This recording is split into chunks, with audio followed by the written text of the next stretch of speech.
Buenos días, seres humanos. ¿Cómo están?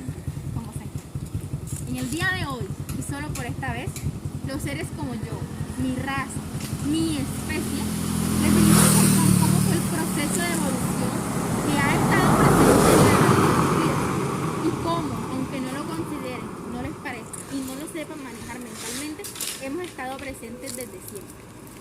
Lo primero que les queremos decir es que, bueno, cosas como esa metrocinú que va a pasar ahora mismo,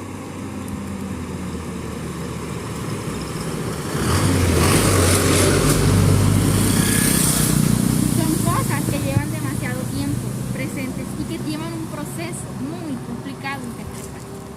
Pero antes de hablarles sobre eso, quiero hablarles sobre nuestra especie, nuestra raza. Lo primero que les quiero mencionar es esta ropa. Créanme que no es casualidad que la tengamos puesta. Esto ayuda a que yo pueda diferenciar a personas de mi misma raza, para que no podamos confundirnos con humanos. Al igual que esta manilla. Esta manilla es una manilla cambiafrenos. Esta manilla sirve como un cambiafrenos.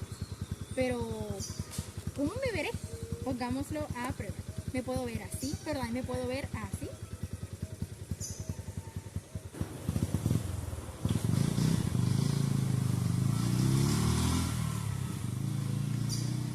También me puedo ver así y así. También así o así. Y también puedo ver así. La verdad es que, aunque no lo crean, es un proceso demasiado divertido e interesante, pero que se los dejaremos para otro día.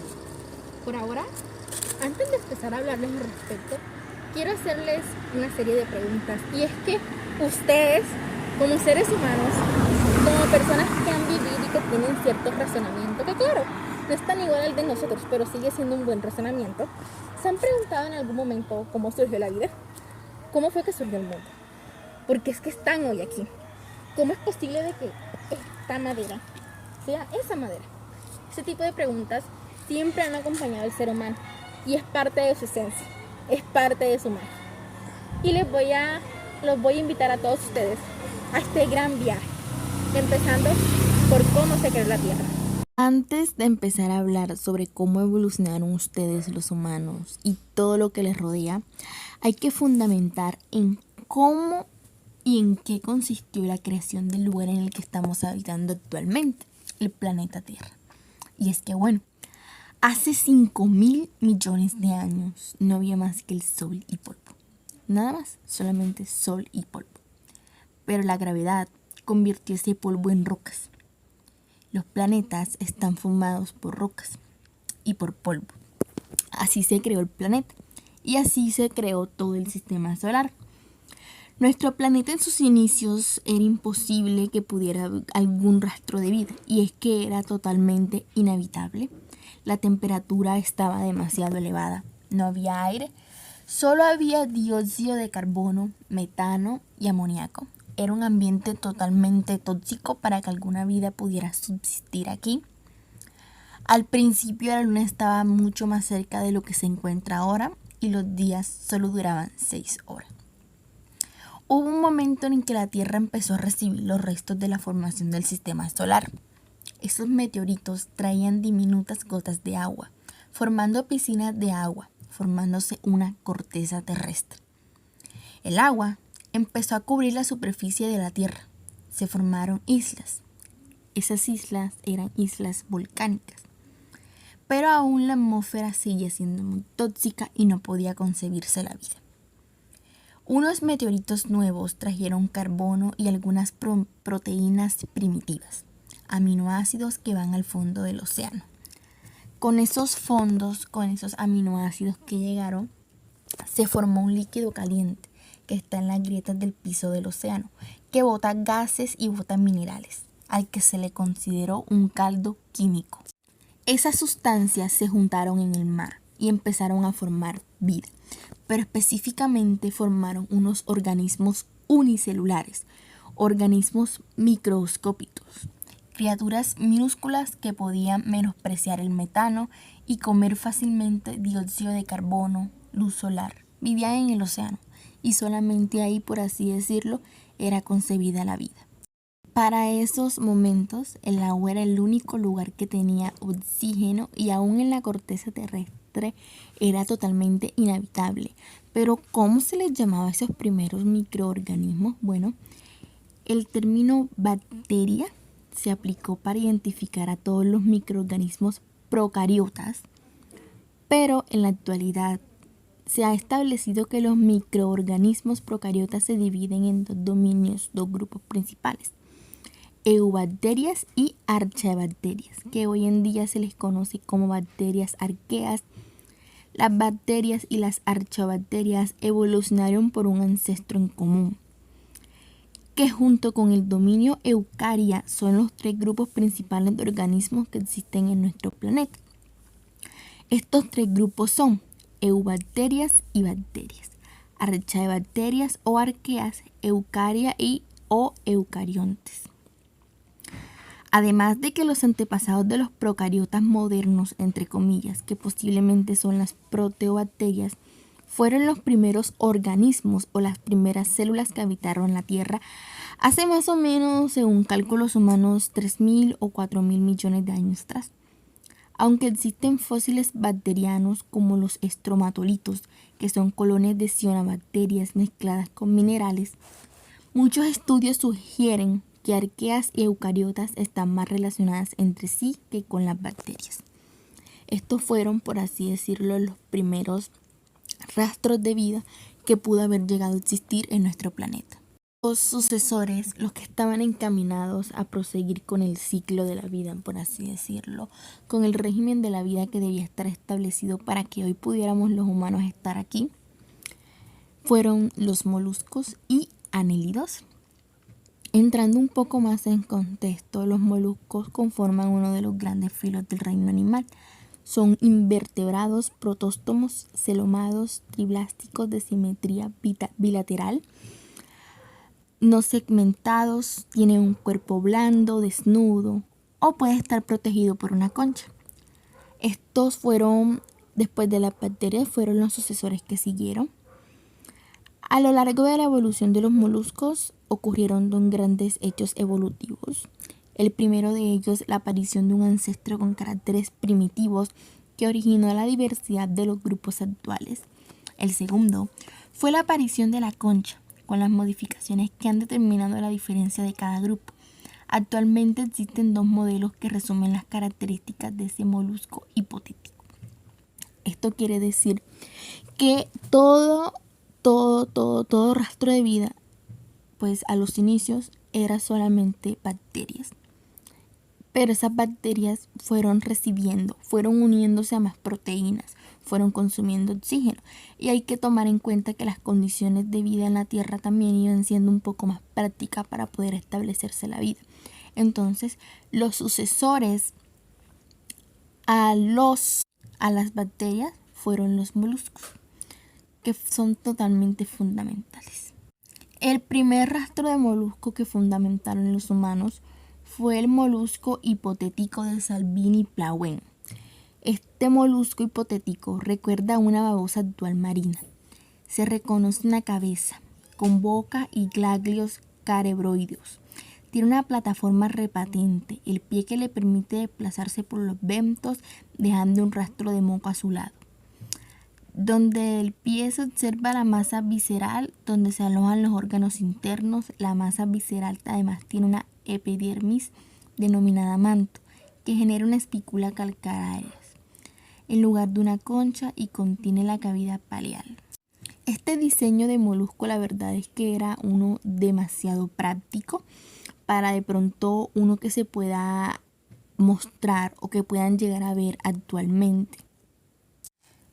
Logrando hablar un poco más sobre la evolución filogenética de los moluscos, podemos decir que se parte del principal que mencioné, que fue del Salvini-Plauen, que era un molusco pues que estaba no tenía tantas estructuras de pronto como los que tienen actualmente.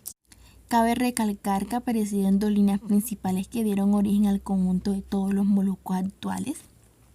Por un lado, los grupos que conservan la condición de acuífera y solo tienen espinas calcáreas en el manto, como lo son los caudofeávodos, y por otro lado los que tienen concha conchifera, similar al molusco del modelo de Young, de la que descienden la mayor parte de los grupos sexuales de moluscos conchiferos.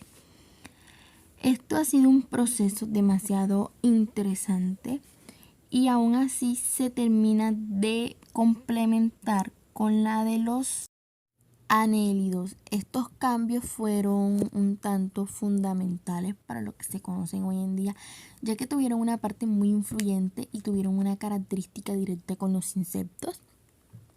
Cabe resaltar que en la corteza terrestre aún no eran posibles las condiciones de vida, pero mediante los procesos evolutivos de estos microorganismos fueron sucediendo, en la corteza terrestre también fueron habiendo cambios muy significativos al respecto, como por lo menos la inclusión de las plantas. Y es que si lo consideramos bien, muy bien, y tomando en cuenta todos los procesos y todo el tiempo que se tomó cada uno de ellos, podríamos llegar a decir que si pudiéramos comprimir la historia de la Tierra en un solo día, las plantas habrían existido durante las 2 últimas horas, con lo antiguas que son estas. Pero si comparáramos en qué momento existieron los humanos, quedarían solo en el último minuto y medio de esta. La mayoría de las personas asocian de manera inmediata que las plantas y las flores, pero las flores se desarrollaron relativamente tarde, mucho después de lo que surgieron las plantas. Aproximadamente en años, tras época, todos nos hemos preguntado cómo ha surgido la vida a través de las plantas, cuál es la evolución de las plantas, cuál es su origen. Pues su origen se remota aproximadamente 500 millones de años. Comenzó con la simbiosis de bacterias que dieron origen a los cloroplastos, mitocondrias, contenidas en una célula grande. Este organismo simbiótico originó a las algas a orillas del mar y a partir de este surgieron las plantas terrestres, menos evolucionadas, como las briófitas o musgos, de escasos centímetros de altura, hasta las plantas vasculares, como los helechos, gimnospermas y finalmente las angiospermas. Una de las palabras clave de este es evolución, origen, plantas. Cuando nosotros hablamos de evolución, de inmediato pensamos en los animales como dinosaurios, mamut, dientes de sable, etc. Pero olvidamos de las plantas. Las plantas son los únicos organismos que pueden producir su propio alimento. Son la base de la pirámide alimenticia de todos los animales. Además, nos dan muchos otros beneficios, como materiales de construcción, energía, artículos para la vida diaria, ropa, consumo de dióxido de carbono y producción de oxígeno y muchos otros más. Las plantas no siempre han sido como las conocemos en la actualidad. También han cambiado, han evolucionado a través de los años.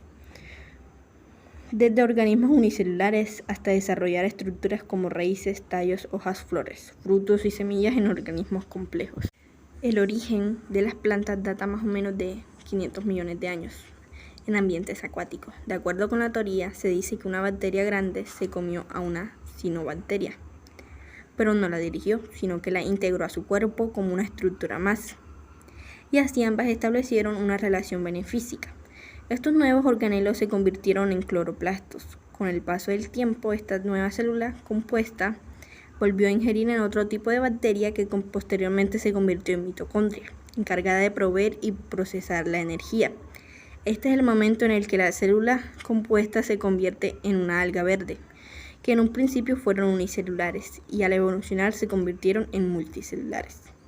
Estas últimas tienen un cuerpo simple como pocos órganos, diferenciados con se producen asexualmente y varias formas de manera sexual, produciendo esporas, y siempre son acuáticas. Hace aproximadamente 485 millones de años, las algas verdes conquistaron la Tierra y se convirtieron en las primeras plantas terrestres, llamadas biófitas o musgos, plantas que se utilizan para adornar los nacimientos en Navidad. Muchas biófitas se extinguieron, pero las actuales habitan en los bosques húmedos y cerca de ríos y lagos. En promedio miden 5 centímetros de alto y debido a que no tienen un tejido vascular como las plantas más evolucionadas, Algunas son laminares, como forma de hígado, y otras desarrollaron un eje principal con pequeñas estructuras semejantes a las hojas y células en forma de raíz, que permiten anclar la planta al sustrato y absorber agua.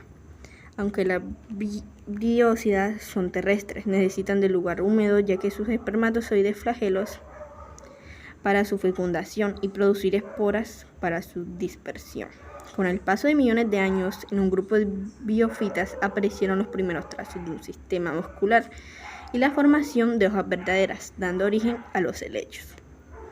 Los helechos evolucionaron y se diversificaron en miles de especies de tamaños pequeños y tan grandes como los árboles, formando los primeros bosques. En los helechos aparecen órganos más complejos formados como arbustos y árboles, con sistemas vasculares, hojas y raíces. Pero estos últimos no desarrollaron de manera verdadera, sino que muchas fibras permitieron que crecieran muy grandes. Su ciclo de vida sigue siendo similar al de las briófitas. En un grupo antiguo extintivo aparecen las primeras semillas llamadas helechos, con semillas que más tarde originaron a las gimnospermas.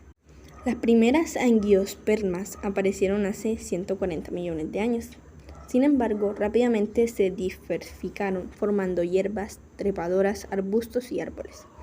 Aparecieron todos los verticilos de la flor, sépalos, pétalos, estambres y ovarios, frutos y semillas, así como también polinizaron por insectos. Este tipo de polinización permitió que las flores evolucionaran con formas muy complejas para mantener de manera exclusiva su relación con los polinizadores.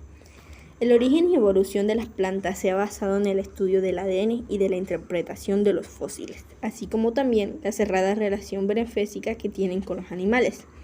Todo esto nos lleva a ver que el estudio de las plantas es importante y fascinante. Los hongos más antiguos podrían haber evolucionado cerca de 600 millones de años atrás, o incluso antes, probablemente. Eran organismos acuáticos con un flagelo. Los hongos colonizaron por primera vez la Tierra al menos hace 460 millones de años atrás, casi al mismo tiempo que las plantas. ¿Cómo nacieron los hongos? Los hongos se reproducen sobre todo por medio de esporas, las cuales se dispersan en un estado latente que se interrumpe solo cuando se hallan condiciones favorables para su germinación. ¿Cómo el ser humano descubrieron los hongos? Con el invento del microscopio de Anthony Van, aproximadamente en los siglos 1632 y 1723, se inició el estudio científico de los hongos microscópicos junto al de otros microorganismos. En 1729, Pierre Michel publicó investigaciones sobre hongos en su obra Nova, al que se le llamó Terminus Aspergillus. ¿Cuál fue el primer hongo descubierto? El primer hongo descubierto se llama Penicillium chesugenum o notatum. Es el hongo que obtuvo un mejor rendimiento del efecto antibiótico de los hongos del género Penicillium. En 1928, el médico científico británico Alexander Fleming descubrió el efecto del hongo. Sin embargo, no fue hasta 1942 que los científicos Florey y Chain descubrieron, aislaron y lograron su producción industrial, hecho por el que los tres científicos recibieron el Premio Nobel de Medicina en 1945. ¿Cómo nacieron los hongos? Los hongos se reproducen sobre todo por medio de esporas, las cuales se dispersan en un estado latente que se interrumpe solo cuando se hallan condiciones favorables. ¿Cuál es el centro común de los hongos? Gracias a él y a los nuevos datos genéticos, los científicos han podido inferir que el ancestro de todos los animales, hongos y otros organismos unicelulares de este linaje era un ser unicelular, filopolial, pequeñas protrusiones o elongaciones de su superficie, con flagelo y que comían bacterias. La importancia de los hongos es que, además de tener un sitio para su desarrollo, obtienen de las plantas hidratos de carbono, vitaminas y agua. A cambio, el hongo le proporciona a la planta minerales y otros beneficios, como puede ser la protección contra organismos parasitados o del suelo y resistencia a la sequía. El hongo más conocido es los champiñones. Los hongos alimenticios por excelencia, nativos de Europa y América del Norte, forman parte de numerosas vertientes gastronómicas y son aplicadamente cultivados a escala mundial. ¿Qué pasaría si no existieran los hongos? Los hongos no son ni plantas ni animales, tienen un reino completo. Si son los hongos no hay pan, no hay vino ni chocolate, no hay cerveza. Sin los hongos ninguna planta podría vivir fuera del agua. Los hongos son fundamentalmente para nuestra vida, son esenciales para el ser humano. ¿De qué se alimentan o cómo se alimentan los hongos? Para alimentarse, los hongos primero se descomponen su alimento en pequeñas moléculas que después absorben a través de las membranas de sus células. La mayoría se alimentan de materia orgánica muerta. Otros son parásitos y algunas son depredadores. Una curiosa forma de ver a los insectos es que vivimos en la era de los insectos. Esta no es una afirmación gratuita. Los números hablan por sí mismos. Los insectos representan cerca del 85% de las especies animales. A lo largo de los años nos hemos hecho muchas preguntas como ¿cómo ha surgido esta evolución? ¿Cómo han evolucionado? ¿Cuál es su origen? ¿Cuáles son sus antepasados? Los insectos evolucionaron a partir de un grupo de crustáceos. Los insectos más tempranos carecían de alas. Los primeros insectos voladores aparecieron aproximadamente hace 400 millones de años, en el Devónico, siendo los primeros animales en adquirir dicha capacidad. Los primeros insectos en la Tierra aparecieron durante el período Carbonífero hace 350 a 290 millones de años. Aparecieron los primeros insectos alados, que surcaron los inmensos bosques de helechos, ficas y coníferas de la época, con algunos representantes gigantes como Meganeura mongi, una libélula primitiva de unos 70 centímetros de envergadura. Los cambios de los insectos al pasar los años han cambiado, como una metamorfosis completa, que es un cambio en la forma del cuerpo con 4 etapas, como huevo, larva, pupa y adulto. Etapa de vida donde los tejidos desde la larva hasta la forma adulta. Pupa es la tercera etapa en el ciclo de la vida de los insectos con metamorfosis completa. Los primeros insectos fueron animalillos minúsculos puede ir de 2, 3, 4, 5, 6 o incluso más, dependiendo de esto de la especie y las condiciones ambientales. Cuando más se incrementa el número de generación de un insecto, mayor es la superposición de generaciones, sobre todo a medida de que progresa la estación favorable. Todos los insectos nacen de huevos. Después de dejar el huevo, el insecto debe crecer y transformarse hasta llegar a la adultez. Solo un insecto adulto se puede aparear y reproducir. La transformación física de un insecto de una etapa de su ciclo de vida a otra se llama metamorfosis. El hábitat de los insectos se ha adaptado prácticamente a cualquier hábitat, con la excepción del agua, siendo muy pocas las especies que viven en lagos, ríos o en el mar. En cambio, los crustáceos son especialmente marinos. Muchas especies son particularmente sociales y construyen nidos o colmenas. La función más importante de los insectos es porque los insectos transportan los granos del polen de flor en flor, logrando la reproducción de las plantas. Es así como los insectos contribuyen a la biodiversidad de las especies endémicas de los bosques, ciudades y del campo. Una de las características de los insectos es que son animales invertebrados y tienen una serie de características comunes. Tienen el cuerpo dividido en cabeza, tórax y abdomen. Tienen 2 antenas y 6 patas y respiran por tranquias. Los insectos desde que nacen sufren una serie de cambios en sus cuerpos que se llaman metamorfosis. Los insectos son el grupo de animales más diversos de la Tierra. Incluye las libélulas, las mariposas, las polillas, los saltamontes, los grillos, las moscas, los mosquitos, los chinches, las cigarras, los escarabajos, las mariquitas, las abejas, las avispas y las hormigas, entre otros. Evolución de los vertebrados. Los primeros vertebrados fueron peces sin mandíbulas, similares a los mixinos. Vivieron entre 500 y 600 millones de años. Tenían cráneo, pero no columna vertebral. Luego de que aparecieran los primeros mixinos, no pasó mucho tiempo para que los peces similares a las lampreas desarrollaran una columna vertebral parcial. El primer pez con una columna vertebral completa evolucionó hace 450 millones de años atrás. Este pez también poseía mandíbula y podría haber sido similar a los tiburones que conocemos hoy en día. Hasta ese momento, los primeros vertebrados tenían un endoesqueleto de cartílago en vez de hueso. Casi 400 millones de años atrás, el primer pez óseo apareció. Un esqueleto de hueso podía soportar un mayor tamaño. Los primeros peces óseos evolucionaron en lo que hoy conocemos como todos los vertebrados eran de sangre fría, hasta que evolucionaron los mamíferos y las aves. Que sean de sangre fría significa que regulan su temperatura corporal desde el exterior a través de cambios de comportamiento. Por ejemplo, una especie de sangre fría puede estar debajo de una roca en la sombra para mantenerse a una baja temperatura en un día caluroso y soleado. Casi todos los peces, anfibios y reptiles son de sangre fría. Su índice metabólico y nivel de actividad depende principalmente de la temperatura del medio ambiente. Pueden regular su propia temperatura mediante pequeños cambios en su comportamiento. Los mamíferos y las aves son de sangre caliente.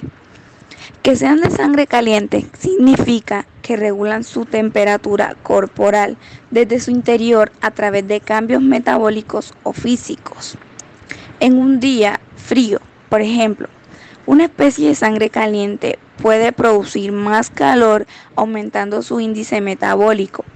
En un día caluroso puede eliminar más calor aumentando el flujo de la sangre en la superficie de su cuerpo.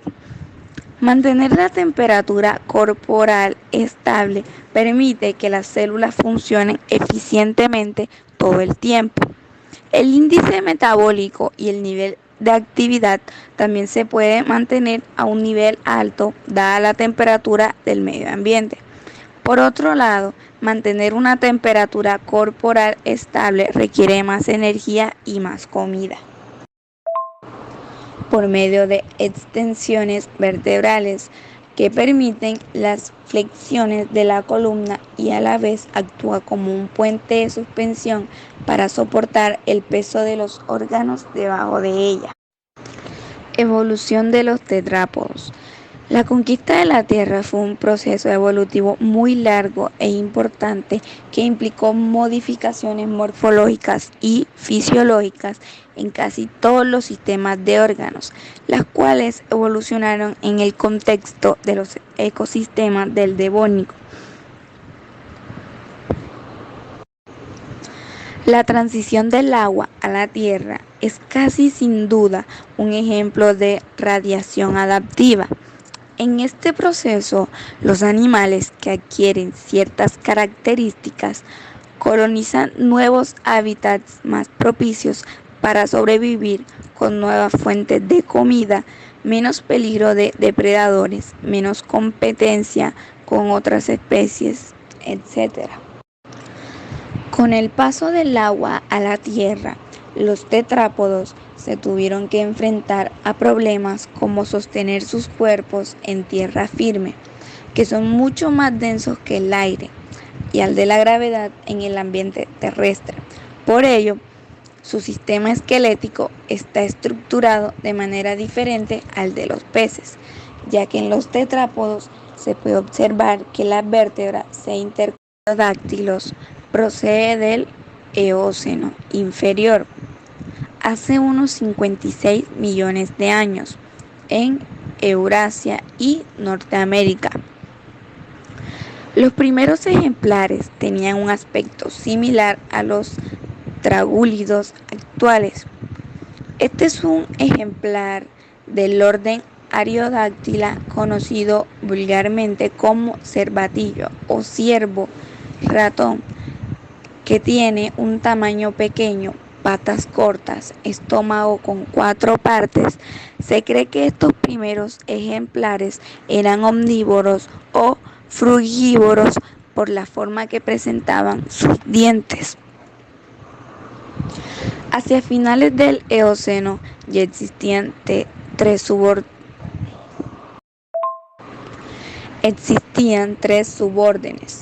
Tilopoda, más conocidos como camellos; Suina, más conocidos como cerdos; y Ruminantia, más conocidos como rumiantes. En esa época, los pterodáctilos, animales angulados que poseen extremidades en número impar de dedos como los camellos y rinocerontes, eran quienes dominaban en número. Así, los artiodáctilos se encontraban desplazados a hábitats marginales en comida poco nutritiva. Se presume que ahí fue cuando desarrollaron sus especializaciones digestivas. Durante el Eoceno comenzaron a aparecer los pastos y posteriormente a expandirse. Si bien eran muy difíciles de digerir, los artiodáctilos estaban mejor adaptados a esta dieta de alimentos duros y de pocos nutrientes que los pterodáctilos, por lo que pronto comenzaron a tomar importancia hasta convertirse en el orden más importante entre los herbívoros terrestres. De los animales carnívoros. Bueno, ¿qué es un animal carnívoro? Bueno, un carnívoro verdadero o estricto es aquel que se obtiene con una dieta de solo comer carne, siendo marginal su capacidad para usar recursores de otra clase, aunque puede consumir pequeñas cantidades de materia vegetal. Estos no poseen una fisiología apta para una digestión eficiente. Bueno, evolución de los animales carnívoros. Científicos de la Universidad de California han realizado un análisis a gran escala sobre los animales carnívoros de América, descubriendo que estos evolucionaron para evitar competir entre ellos mismos por la comida. Las estrategias de evitación mutua han sido de hecho una fuerza clave en la evolución de muchos carnívoros, influyendo en factores como que las especies estén activas de día o de noche, que vivan en bosques o en praderas, o que morren en árboles o en suelos, señalan los investigadores. Los científicos crearon un gran mapa digital para distribuir a las especies carnívoras de América por todos los territorios. En algunas áreas diversas especies coincidían, por lo que generaron métodos de evasión. Por ejemplo, los carnívoros más pequeños presentan pelajes de camuflaje para evitar convertirse en presa de ellos mismos. En América existen más de 80 especies de carnívoros terrestres, incluyendo gatos, perros, osos, comadrejas, mofetas y mapayes. Como un 20 o más de estas especies pueden ocupar la misma región. El análisis detallado de los restos fosilizados del esqueleto de un individuo joven de la especie Eocacea martini, que vivió hace unos 300 millones de años y que medía menos de 20 centímetros de largo, revela cómo ciertos carnívoros iniciaron la primera transición evolutiva hacia herbívoros en tierra firme, descubiertos en Kansas, Estados Unidos. Estos restos fósiles consisten en un cráneo parcial, la mayor parte de la columna vertebral, la pelvis y una pata trasera. La aparición de los animales herbívoros fue un acontecimiento evolutivo relacionario con la vida en tierra firme, porque hizo que los vertebrados terrestres pudieran acceder directamente a los vastos recursores que proporcionaban las plantas terrestres. Estos herbívoros se convertían una vez en una fuente principal de comida para grandes depredadores terrestres. Comparando la anatomía ósea de animales relacionados, el paleontólogo Robert Rees de la Universidad de Toronto en Mississauga, Canadá, y su colega Horst Frohlich del Museo de Historia Natural de Berlín y la Universidad de Humboldt en la misma ciudad alemana, descubrieron que Eocacea martini perteneció a una rama del grupo que acabó evolucionando hasta el lugar de los mamíferos modernos de la actualidad. El Eocacea vivió casi 80 millones de años antes de la era de los dinosaurios.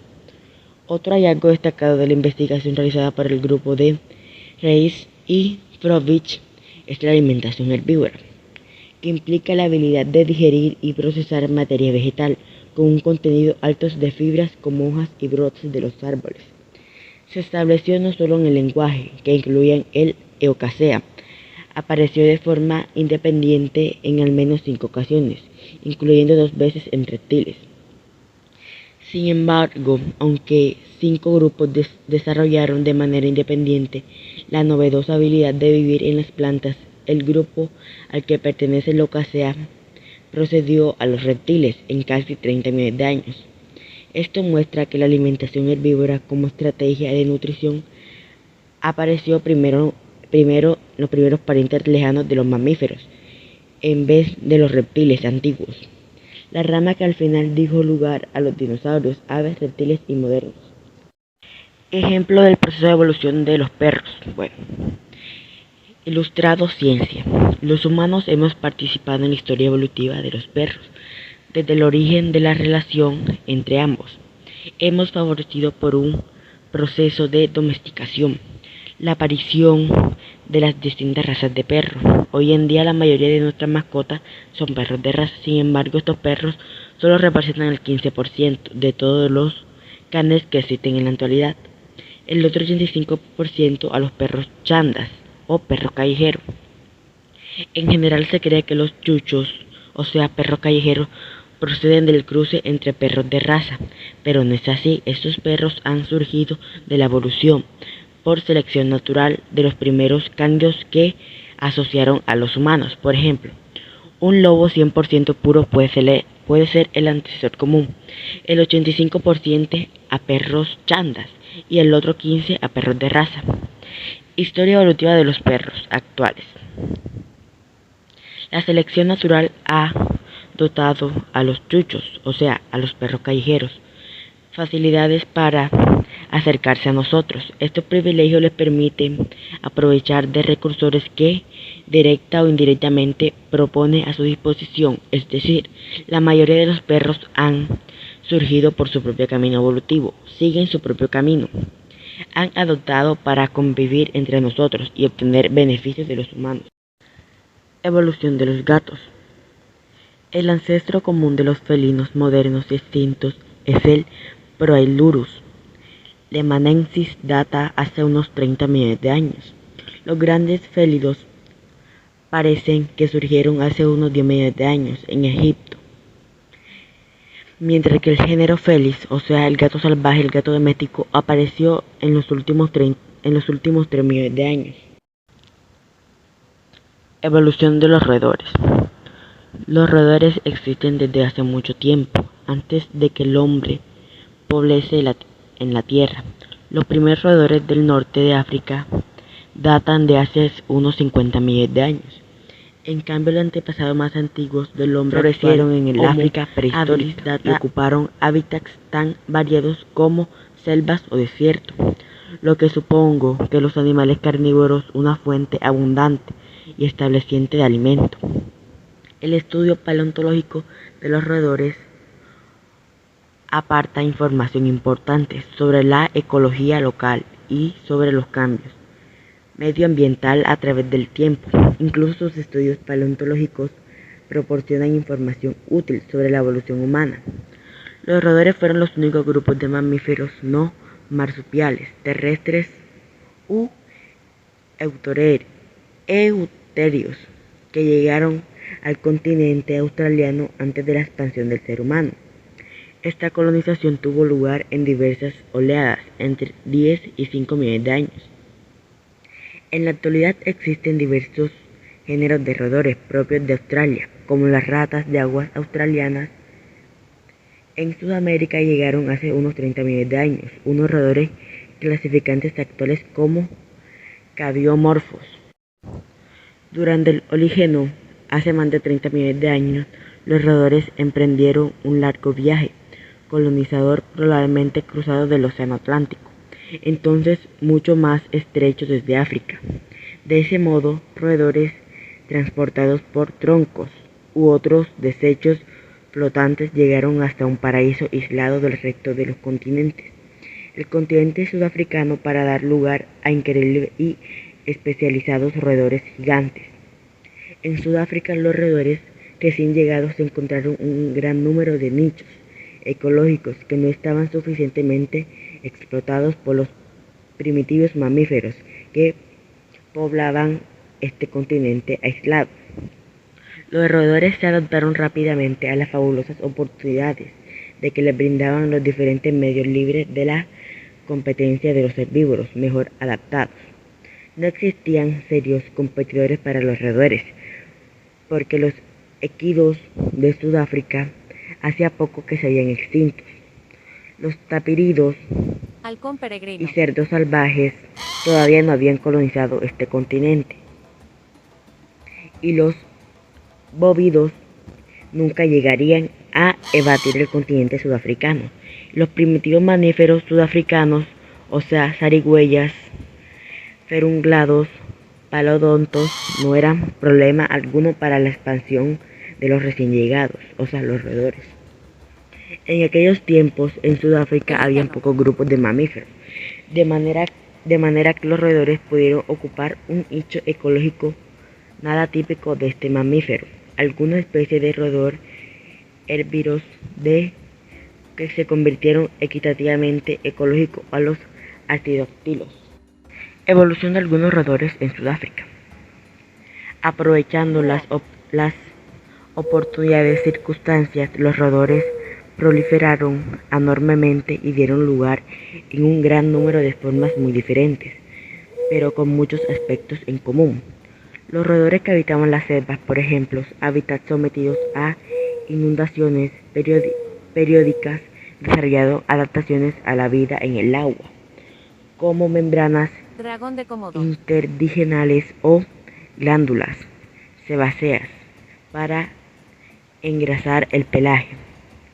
Algunos grupos de roedores adaptados a la vida arbórea desarrollan colas prensiles para poder sujetarse mejor en las ramas de los árboles.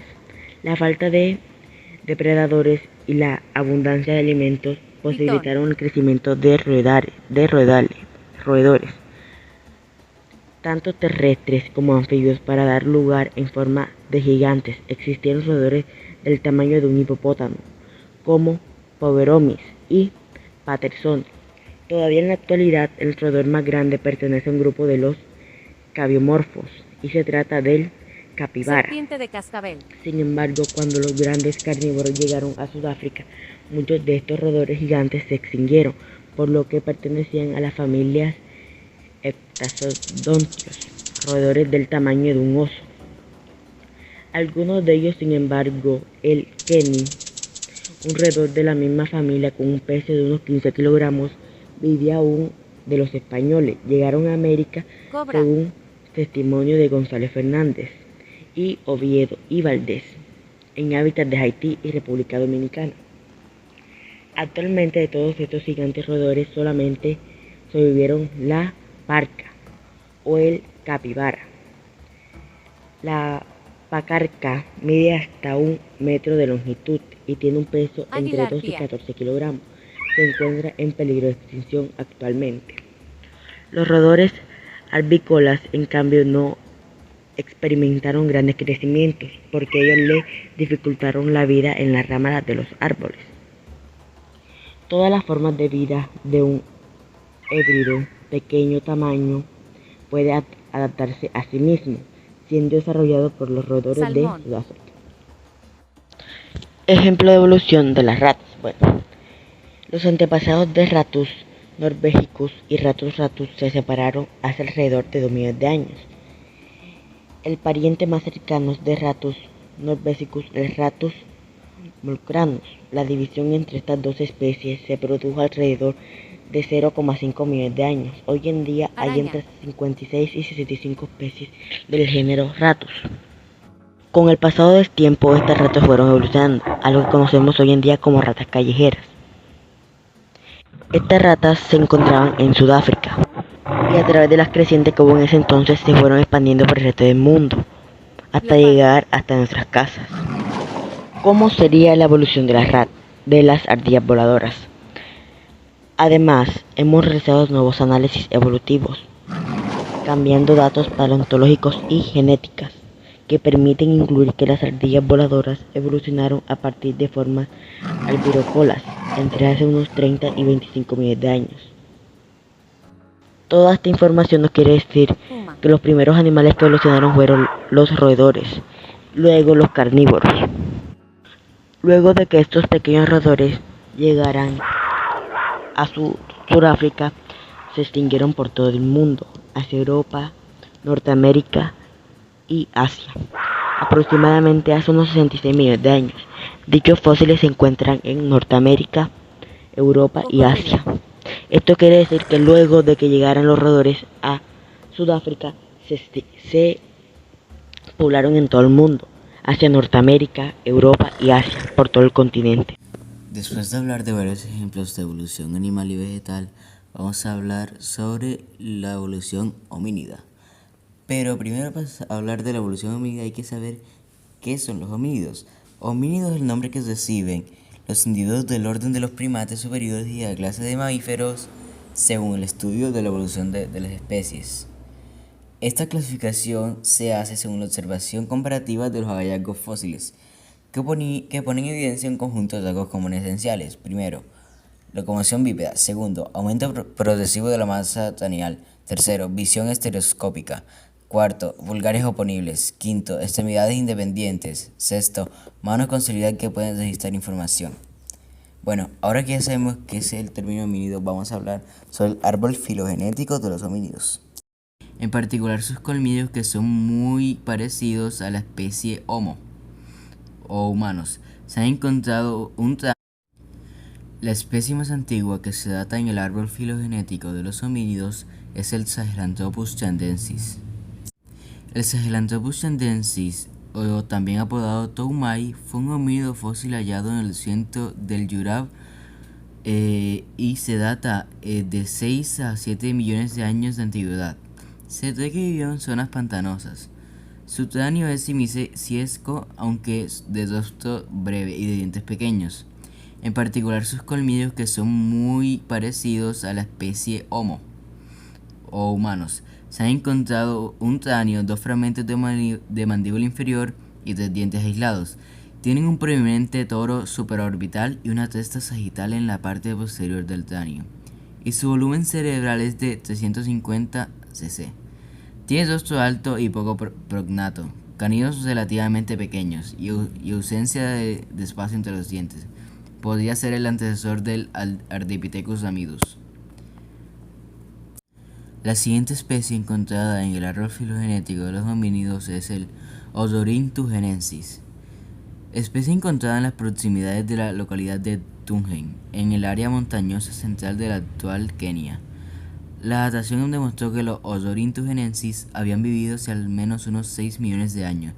Su morfología era notablemente similar a la de los actuales chimpancés, con unas importantes diferencias: la longitud y forma del húmero y del fémur, así como la disposición de la articulación con la pelvis, evidencian que estaban capacitados ya para la bipedestación. Las falanges manuales recurvadas y la forma del húmero indican buena capacidad para trepar a los árboles, dentadura con caninos pequeños y molares bastante grandes. Se deduce que tenía una dieta principalmente herbívora y frugívora, aunque es muy probable que fueran omnívoros y obtuvieran sus proteínas alimentándose también de insectos. Y ese es ancestro directo del Ardipithecus ramidus, una especie descubierta en Etiopía. Por su antigüedad cercana a la datación molecular que marca la separación entre los homínidos y los monos, conserva muchas de las características anatómicas del último antepasado común entre humanos y chimpancés. Es el miembro más antiguo conocido de la rama humana perteneciente al árbol de la familia de los primates. A su vez, esa especie existió hace 4.400 millones de años. Vivió en un ambiente de bosque tropical lluvioso templado, lo que indica que si los miembros de esta especie presentaron un bipedismo o semibipedismo, este no estaba asociado aún a su expansión al hábitat de sabana.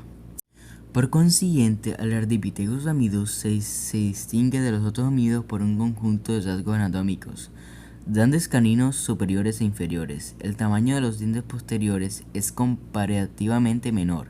Diastemas anchos, primer tecido molar inferior similar al del chimpancé, una articulación temporomandibular simiana, esmalte dental delgado similar al simiano y una marcada asimetría del primer premolar inferior. Los huesos de los dedos son largos y curvados. La pelvis, miembros inferiores y los huesos del pie revelan una locomoción diferente a la de cualquier primate vivo o extinto, pero muy probablemente semibípeda. La evidencia sugiere que era bípedo y que su talla era de aproximadamente 122 centímetros. Su peso era de aproximadamente de 40 kilogramos. Se desconoce el tamaño de su cerebro, pero probablemente haya sido igual al del chimpancé. De vuelta en el árbol filogenético podemos ver que hay una división de 4 géneros después del Ardipithecus ramidus. Podemos ver que hubieron 2 especies que no se procrearon mucho y que se quedaron ahí, y hubieron 2 que dieron a géneros muy avanzados, que fueron los Paranthropus y los Homo, como lo conocemos hoy. Empecemos a hablar de esas 2 que no se procrearon mucho y se quedaron sin descendencia, o al menos descendencia conocida hoy ahora mismo por la ciencia. Esa primera especie que estuvo aislada de las otras fue la Kenyanthropus platypus, nombre propuesto por una especie de homínido de la que se encontró un fósil en Kenia. Posee rasgos faciales planos y delicados y dientes relativamente pequeños. Los pequeños molares indican su probable dieta con base en frutos, larvas, pequeños mamíferos y aves. El fósil en sí data de unos 3.500 millones de años. Y este fósil en sí nos demuestra claramente que al menos 2 linajes diferentes existieron en un tiempo tan lejano como hace 3.500 millones de años. Las etapas iniciales de la evolución humana son mucho más complejas de lo que pensábamos previamente. Y la otra especie aislada es el Australopithecus variegalassi. Se considera que representa una línea de Australopithecus distinta de la que evolucionó hacia Homo y un poquito más alejada de los Paranthropus. El fósil de esta especie se encontró en Chad, representando por una mandíbula con 7 dientes de 3.500 a 3 millones de años de antigüedad. La anatomía de la mandíbula en general es similar a la de Australopithecus afarensis, pero difiere de esta en que la sínfisis mandibular tiene una apariencia más moderna y se asemeja a la de Homo, por no presentar torus. Sin embargo, la mandíbula presenta otros rasgos primitivos, tales como premolares con 3 raíces y ensanchados como en el género Paranthropus. Tendría una talla aproximada de 1,20 metros y un régimen alimenticio compuesto por frutas, verduras y ocasionalmente carne. Ahora hablemos de esa línea evolutiva de que dieron lugar a los Paranthropus. Bueno, por primeros en esa línea evolutiva tenemos a los Australopithecus afarensis. El Australopithecus afarensis vivió entre los 3 millones y 3.900 millones de años antes de Cristo. Se cree que habitó solo en África del Este, y su hábitat eran bosques secos y aclarados. Tienen actividad arbórea. Bípedo erguido, era de contextura delgada y dócil, de talla entre 120 y 150 centímetros y peso entre 33 y 67 kilogramos, diferente a nosotros en varios aspectos. Primero, capacidad cranial bastante menor, de 375 a 550 cc. Segundo, actividad arbórea bastante activa, ya sea recolectando frutos, durmiendo, jugando. Tercero, su pecho no era plano, sino que se estrechaba agudamente hacia arriba. Cuarto, alto grado de dimorfismo sexual, diferencia física entre machos y hembras de una misma especie. Después de los Australopithecus afarensis, en esta línea evolutiva de los Paranthropus se divide en 2, con los Australopithecus gari por un lado y por el otro lado a los Paranthropus aethiopicus. Australopithecus gari. Sus restos hallados proceden de un lapso temporal con un escaso registro fósil, entre 2 y 3 millones de años. En ellos se encuentran la unión de caracteres simiescos como lo son los brazos cortos, con otros más cercanos a los de los humanos, como son los miembros inferiores largos. Además, los rasgos de sus dentaduras se acercan más a los del hombre que a los del mono. Los estudios hechos en los premolares y molares muestran cierta similitud con los de Paranthropus boisei, que son más grandes que en otras formas dóciles de Australopithecus. Se ha sugerido que si Australopithecus gari es un ancestro de Homo, la morfología maxilar debería haber tenido que evolucionar rápidamente en apenas 200.000 o 300.000 años. La cara en su porción inferior se proyecta hacia adelante, La caja craneal es pequeña y presenta un esbozo de testa. Parecen ser los primeros seres vivos que utilizaron instrumentos de piedra para romper los huesos, descarnar y trocear los animales que cazaban y de los que se alimentaban. Los pocos artefactos primitivos de piedra descubiertos con los fósiles de Australopithecus gari y datados en 2500 o 2600 millones de años recuerdan vagamente la tecnología alduescencia. Estas herramientas son más antiguas que las de Homo habilis, que es considerado un posible ascendiente directo de homínidos más modernos. Del Australopithecus gari no se conoce un descendiente directo, pero de su contraparte, el Paranthropus aethiopicus sí. Entonces, hablemos del Paranthropus aethiopicus. Esta especie, que representa el paso del Australopithecus afarensis al Paranthropus boisei, está datada en 2500 millones de años de antigüedad y de esta se encontró un fósil muy extraño en Kenia, en el lago Turkana. A este fósil se le denominó el cráneo negro, por el color que representaba tras absorber los minerales del suelo. El cráneo presentaba una elevada cresta sagital hacia la parte posterior del cráneo y una parte inferior del rostro que sobresalía con respecto a la frente.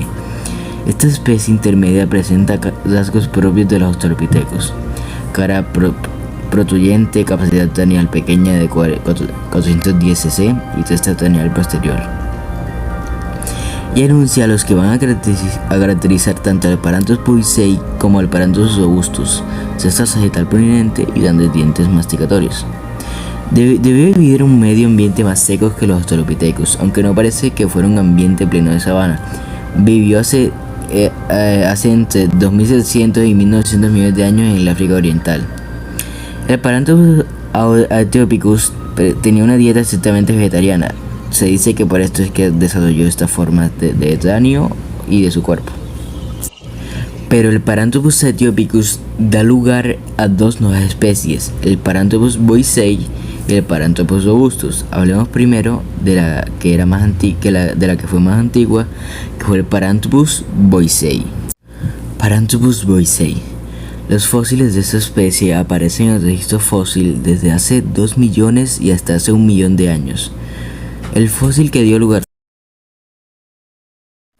su capacidad craneal era alrededor de 515 cc. La cara está muy reforzada, con unos incisivos muy pequeños pero unos enormes molares, 4 veces mayores que los de Homo sapiens, y una cresta sagital a la que debían soldarse unos grandes músculos mastigadores. La estructura craneofacial funcionaba como una eficiente máquina masticatoria, con poderosas fuerzas verticales que se originaban en el cráneo y en la mandíbula. Su foramen magnum está más adelantado que en los Australopithecus, como en el género Homo. Por lo demás, el peso, estatura y aspecto general es muy parecido a Australopithecus. Además, es el claro descendiente del Paranthropus aethiopicus. Convivió con al menos 3 de las primeras especies Homo: habilis, ergaster y rudolfensis. La otra especie que fue descendiente del Paranthropus aethiopicus fue el Paranthropus robustus. El Paranthropus robustus vivió en un periodo entre 2 y 1200 millones de años, por lo que pudo convivir con otras especies de nuestro linaje Homo. Tenía un gran aparato masticatorio, que antes se creía que era producto de una especialización alimenticia en raíces y semillas, pero estudios recientes indican que su alimentación habría sido más variada, como diversos tipos de pastos, semillas y posiblemente animales. Su rostro es achatado, con frente estrecha, torso supraorbitado, mejillas más abultadas y mandíbulas menos prominentes que el Australopithecus afarensis. Posee una pequeña cresta ósea, menor que la del Paranthropus boisei. En la parte superior del cráneo, el tamaño del cráneo de 550 a 600 cc es mayor que el del Paranthropus aethiopicus. La arcada dental en forma de V presenta grandes molares y caninos incisivos pequeños. Los molares y premolares tienen un grueso esmalte y no se observa diastema, lo cual provoca lo cual probablemente signifique que los machos no debían luchar para acceder a las hembras. Los machos pesaban unos 40 kilos y las hembras alrededor de 30 kilos. En cuanto a su estatura también había grandes diferencias. El macho medía alrededor de 1.35 metros y las hembras 1.10 metros.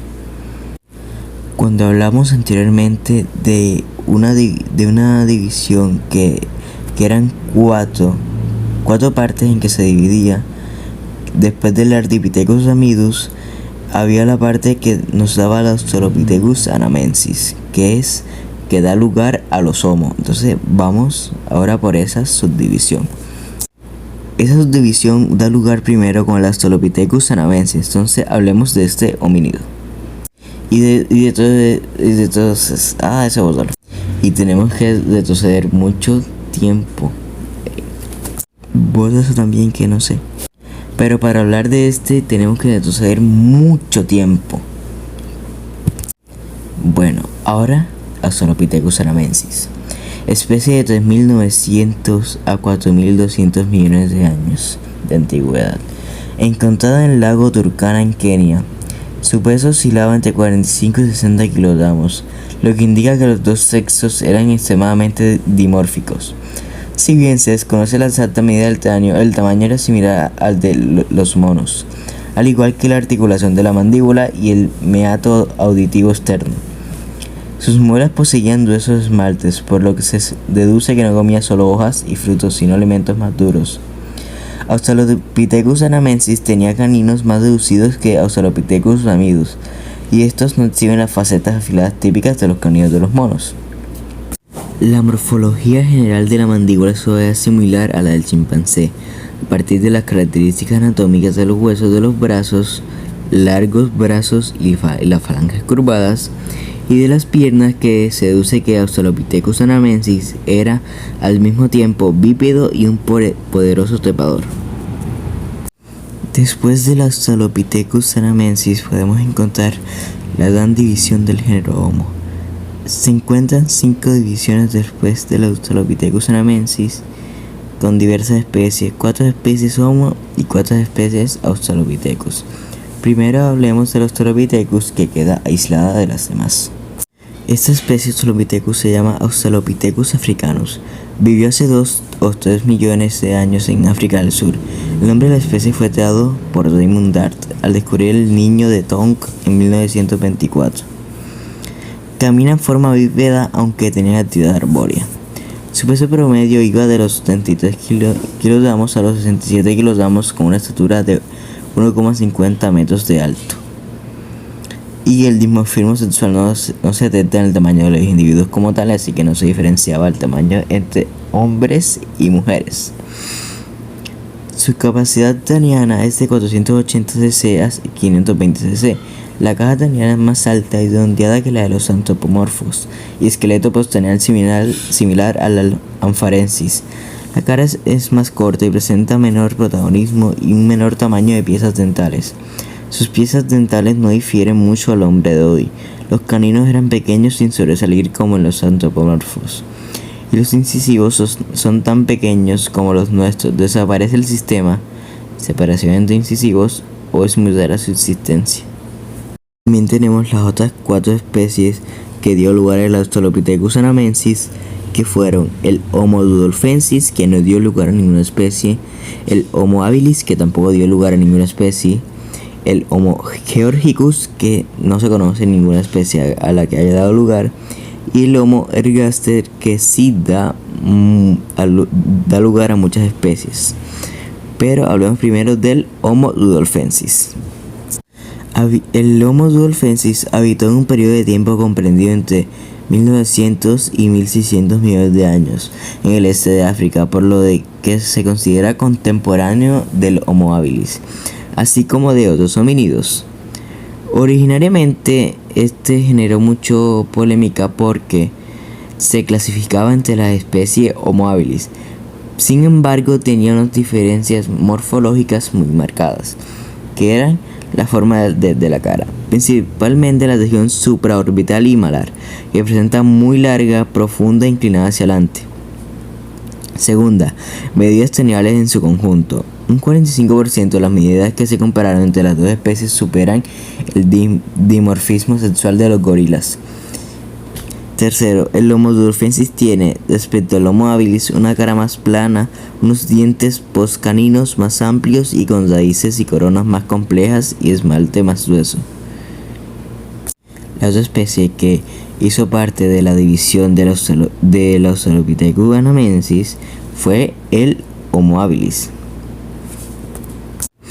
El Homo habilis primero no dio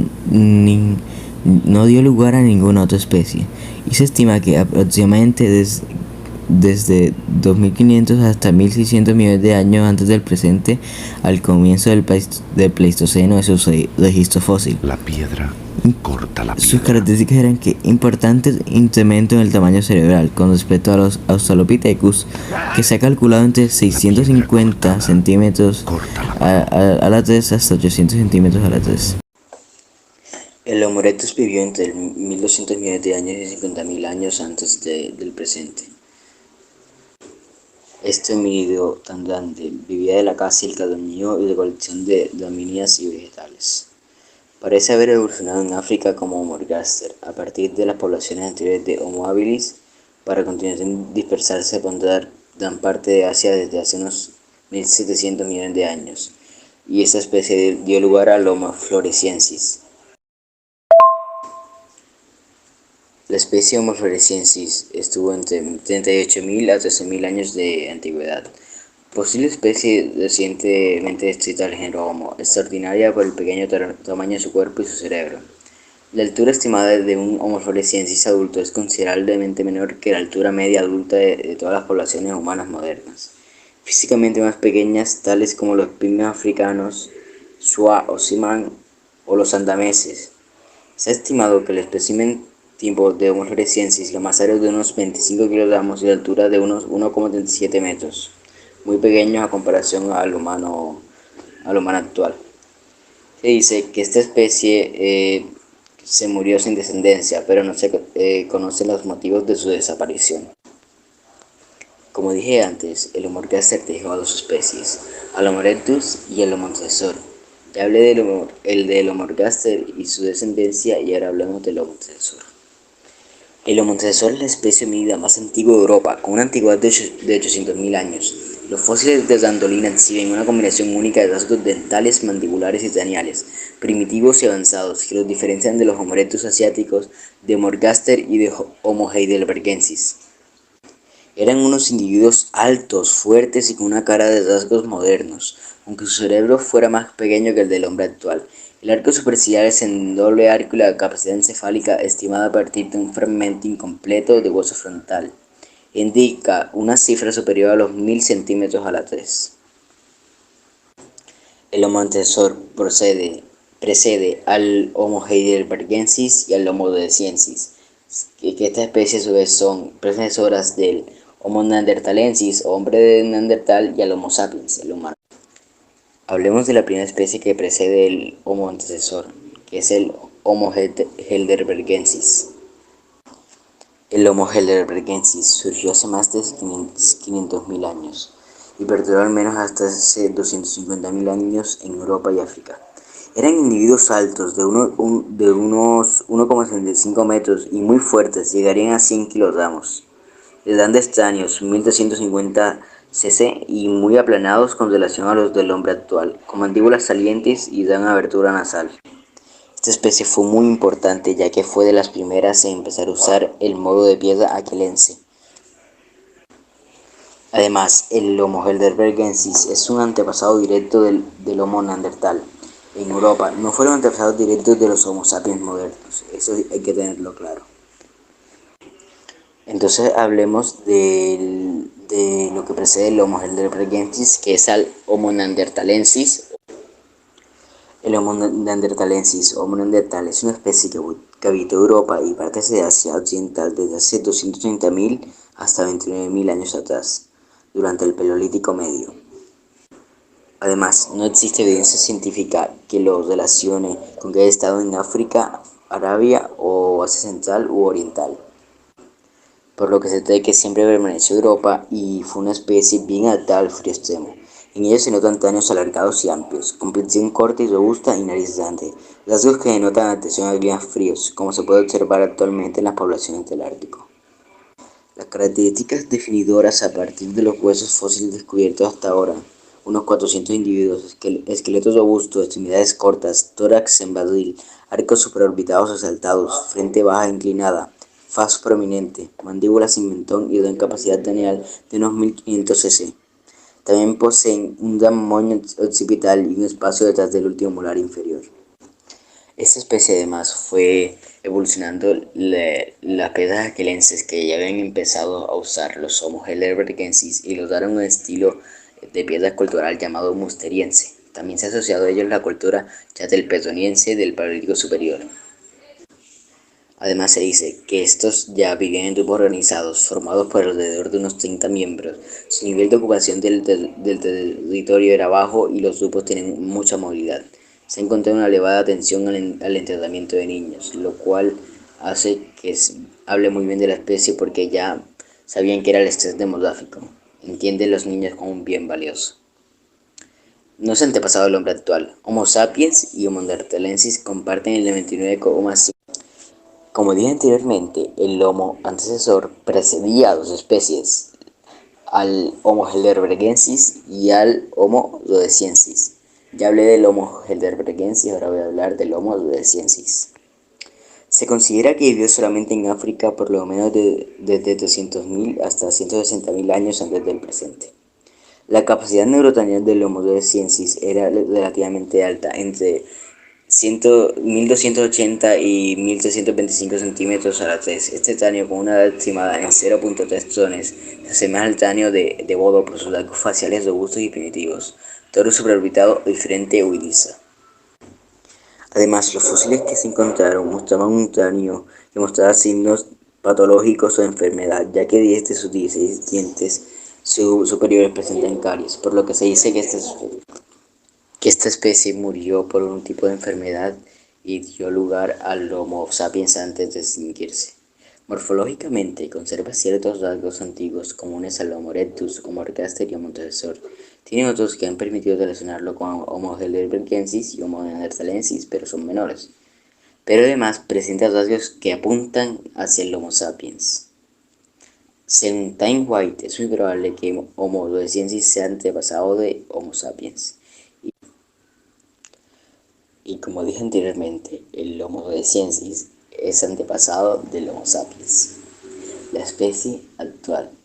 La especie que ahora mismo en el mundo lo está dominando mediante su inteligencia superior a las demás especies, porque no podemos decir que es la más fuerte, porque imaginen que un hombre va a una selva, se lo come un león. Entonces, se originó en algún lugar de África hace alrededor de 150.000 años. La especie se expandió relativamente lento, llegando a Australia hace 40.000 años. En Europa la especie parece haber entrado más lentamente, entre 40.000 y 35.000 años, por la península ibérica y por el este.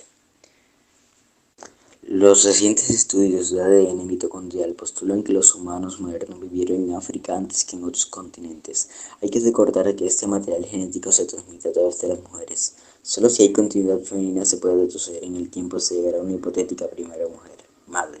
A esta primera madre se la ha llamado Eva y su antigüedad oscila entre los 150.000 y 200.000 años. Los estudios de los polimorfismos del cromosoma y que se transmiten exclusivamente por vía paterna confirman los resultados encontrados con el ADN-MT y permiten postular que el primer hombre moderno, Adán, habría vivido hace 0.27 tones. Desde África, los Homo sapiens habrían avanzado hacia el cercano oriente, Palestina, donde hay yacimientos antiguos de alrededor de 100.000 años. Europa, estos hombres modernos habían entrado hacia los 40.000 años, Australia entre los 40.000 y 50.000 años, y América un poco más tarde, pero no se conoce la fecha exacta. Tienen una anatomía igual a la nuestra y una gran capacidad cerebral, 1350 cc. Aún mantiene un notorio dimorfismo sexual en el nivel anatómico. Por ejemplo, la talla media actual entre los varones caucásicos, si estás nutridos y con poco estrés, hace los 21 años es de 1,75 metros. La talla media de las mujeres caucásicas en iguales condiciones es de 1,62 metros. y los pesos promedios repetidos son de 75 kilogramos y 101 kilogramos. Esa especie, llamada Homo sapiens, ha logrado grandes avances en la humanidad. Desde el Imperio Romano, que lograron hacer armas increíbles, desde la antigua Grecia con los filósofos increíbles, o nos podemos remontar fácilmente a la revolución industrial, donde empezamos a crear mecanismos increíbles como el tren de vapor, los paneles solares, también los dispositivos celulares, los computadores y todo lo que encontramos alrededor nuestro. Hemos creado hasta robots que buscan cómo se originó la inteligencia humana. Ese debate, lejos de estar resuelto, sigue siendo en nuestros días motivo de controversia. A partir de finales de los 80 del siglo pasado, pero sobre todo en los 90, fue tomando cada vez más cuerpo una explicación de corte naturalista emergentista, en la que algunos científicos sugerían que un cambio en la dieta de los homínidos, introduciendo el consumo relativamente abundante de carne, habría dado lugar a cerebros más grandes, en los que habría podido empezar a emerger la inteligencia. Entre estos científicos destacan Leslie C. Aiello y Peter Wheeler, quienes desde hace años vienen llamando la atención sobre este punto. Según ellos, individuos considerados relativamente grandes tendrían la inteligencia mínima para ser los primeros en fabricar herramientas, con las que romper las cañas de los huesos para poder acceder al tuétano, en donde se hallan los nutrientes más energéticos. De este modo, una alimentación rica en grasas animales sin proteínas permitía un aumento progresivo del volumen cerebral, y con dicho incremento un desarrollo progresivo de la inteligencia. Las 6 características grandes de nuestra evolución y de que nos diferencia del resto de los demás animales es el desarrollo del cráneo, la mano humana, la postura erguida, el lenguaje y la etapa infantil con la capacidad de dominar el medio en el que vivimos. Algunos han querido ver en este cambio de orientación en la dieta de los homínidos la cosa remota del origen de la inteligencia humana. Así, en un artículo titulado y firmado por Mónica Salomone puede leerse: si los primeros humanos no hubieran complementado la dieta semi-vegetariana de sus primos los Australopithecus, jamás hubiesen podido permitirse el ser inteligentes. A lo largo de la historia han habido 3 elementos importantes para ser lo que los humanos somos hoy en día. Esos 3 elementos son el fuego. El fuego, a lo largo de la historia, cuando lo descubrimos, nos sirvió para plantear las bases de la sociedad y de la comunidad que tenemos ahora mismo, y lo podemos ver ejemplificado en las comidas. Antes, cuando no había el fuego, comíamos la comida cruda. ¿Y qué pasa cuando comíamos la comida cruda? Necesitamos mayor fuerza en los molares caninos, entonces eran más grandes. El segundo elemento son las herramientas de caza. Cuando nosotros cazamos, antes se cazaba a la mano limpia, o sea, casi no podíamos cazar porque antes los animales eran más feroces que ahora. Pero ahora con las nuevas herramientas que fueron evolucionando, que es el arco, que es la flecha, la lanza, pudimos ir cazando con más comodidad. Y el tercer elemento es el lenguaje. Claro, con el lenguaje nos hemos podido desarrollar más en los grupos, en las cooperaciones, y por eso somos lo que somos hoy en día en las comunidades. Para concluir, queremos decir que la curiosidad del ser humano es algo que lo ha caracterizado desde tiempos inmemorables y retomando la aparición en la Tierra, ayudándolos así a sobrevivir, adaptarse y hasta modificar el ambiente en el que están subsistiendo. Esa curiosidad ha sido la responsable de tanto desarrollo, como de las comunidades humanas, como de las herramientas y nuevas técnicas que con el paso del tiempo el hombre fue perfeccionando tanto como para facilitar algunas tareas, tanto para ampliar su entendimiento de ciertos acontecimientos que afectaban su vida diaria. Esa curiosidad tal vez y posiblemente sea lo que los haya traído a encontrarse con este documento.